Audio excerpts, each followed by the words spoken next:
আমাকে কেটো না বলছি, আমাকে কেটো না বলছি, থামো বলছি।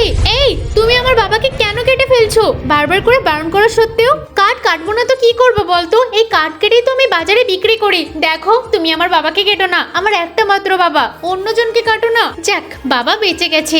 আরে এটার কিসের আওয়াজ? এই তুমি আবার আমাকে কাটছো কেন? কেন?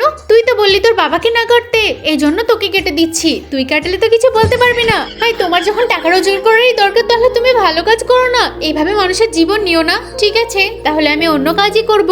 আজকে আমি মাছ ধরবো, দেখি মাছ ধরতে পারলে বিক্রি করব। আরে ওখানে তো কতগুলো খাবার, এই খাবারটা খাবো। ওরে বাবারে, এই জল পড়া পেয়ে গেছি। তোকে তো ভালোই পেয়ে গেলাম। এই তুমি আমাকে ছেড়ে দাও। না না, তোকে ভালো দামে বাজারে বিক্রি করব।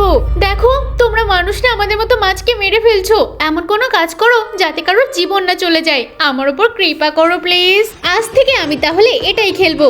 নে দেখা যাক কে জেতে। আরে আরে আরে, আমি তো জিতে গেছি।